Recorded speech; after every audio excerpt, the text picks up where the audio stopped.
First reading. A reading from the prophet Ezekiel, chapter 37, verses 21 to 28. Say, the Lord Yahweh says this: I shall take the Israelites from the nations where they have gone. I shall gather them together from everywhere and bring them home to their own soil. I shall make them into one nation in the country, on the mountains of Israel, and one king is to be king of them all. They will no longer form two nations, nor be two separate kingdoms. They will no longer defile themselves with their foul idols, their horrors, and any of their crimes. I shall save them from the acts of infidelity which they have committed, and shall cleanse them. They will be my people, and I shall be their God. My servant David will reign over them, one shepherd for all. They will follow my judgments, respect my laws, and practice them. They will live in the country which I gave to my servant Jacob, the country in which your ancestors lived. They will live in it, they, their children, their children's children forever. David, my servant, is to be their prince forever.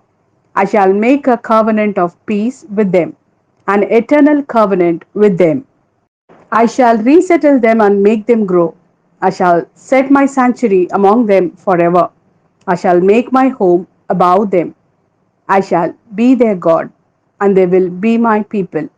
And the nations will know that I am Yahweh, the sanctifier of Israel, when my sanctuary is with them forever. This is the word of Lord. Thanks be to God.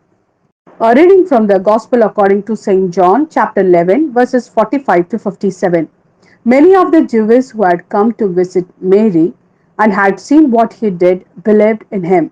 But some of them went to the Pharisees to tell them what Jesus had done. Then the chief priests and Pharisees called a meeting. Here is this man working all these signs, they said, and what action are we taking? If we let him go on in this way, everybody will believe in him, and the Romans will come and suppress the holy place and our nation.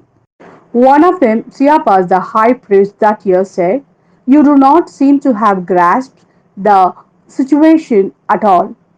You fail to see that it is to your advantage that one man should die for the people, rather than that the whole nation should perish.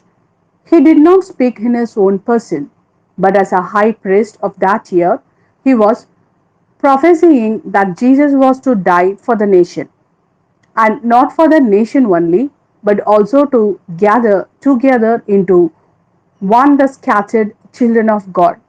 From that day onwards, they were determined to kill him. So Jesus no longer went about openly among the Jews, but left the district for a town called Hebron in the country bordering on the desert and stayed there with his disciples.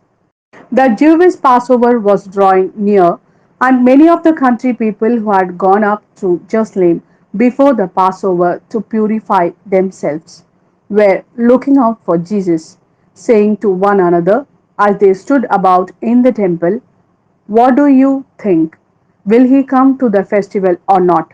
The chief priests and Pharisees had by now given their orders. Anyone who knew where he was must inform them so that they could arrest him.